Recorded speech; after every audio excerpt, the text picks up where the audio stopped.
Yeah. To me, like I've grown so much. My ball handling's way better now. Like I've never worked on my handles so much.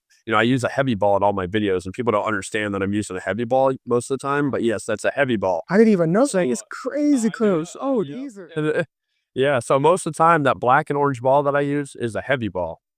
So and a lot of the players I train are like, "Oh my god, I did not know that was a heavy ball." And then they start laughing. I'm like, "Yeah, you have a little bit respect for this old guy now."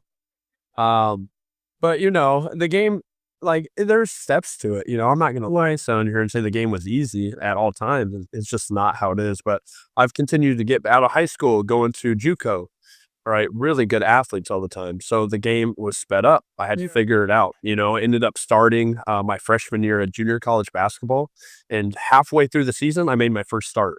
Which it's steps. It's day by day. It's rep by rep, and then my sophomore year was the leap where I'm like, okay, I made a huge jump. It really wasn't necessarily my skill set. I got better, of course, but it's more of the mental side, the confidence that you get, the understanding of what you're doing.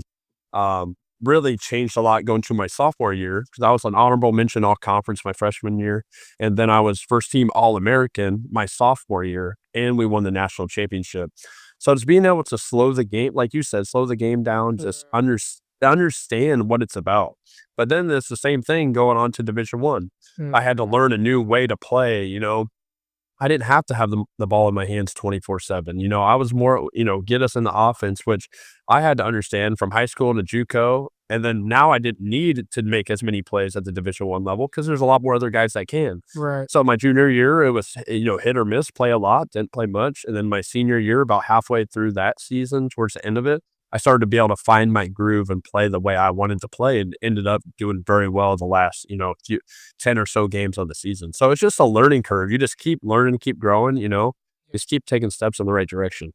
And with that, like, because I'm always intrigued to know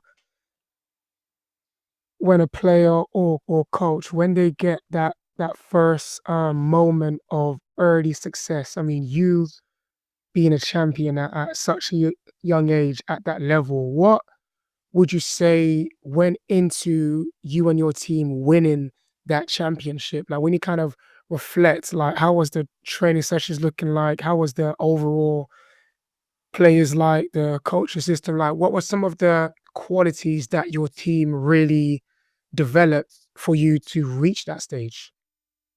Oh, great question. What's interesting about a junior college is that most kids are there for 2 years, sometimes one, depending on if they're transfers or not. So this is where it gets very interesting. Okay. Because you can't stay for more than two unless you redshirt or something like that. But so basically, my freshman year, I had our group of guys that were all freshmen. So we had like five, six of us. And then our sophomore year, we had the still five or six, but we had a whole new freshman squad come in.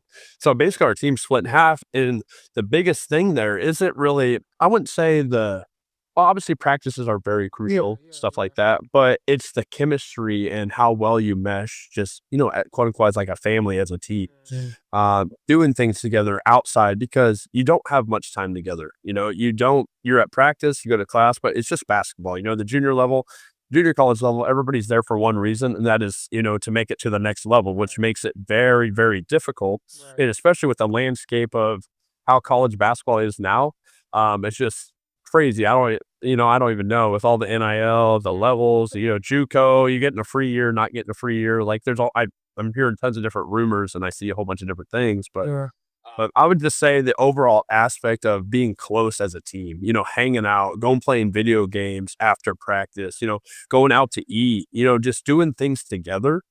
Other than basketball, I think that's what allowed us to really, build that chemistry and take the next steps, with the basketball, I guess, so in our hands. So, Yeah, and it's just it's so funny you say that, coach, because with this literally today just came back from a under 16 girls tournament, and it was such a great opportunity because we have like a couple of the girls have gone on to play under 18s, but we still got maybe like half of the team, and then we got a bunch of like new players, a bunch of rookies, and it was so great to see them during timeouts. So during like the breaks between game one and game two, they were like huddle up, okay, guys, we're gonna do this, we're gonna do that. And just seeing them bond off the court, does wonders. And to be honest, coach, that's been a reminder that yes, as a coach, I do want to teach team tactics, offense, defense, how to shoot, how to pass, how to read the game, how to stay calm and composed. But at the same time, for me, basketball is so special because yes, I've learned so much and I'm meeting amazing people, but I've got people who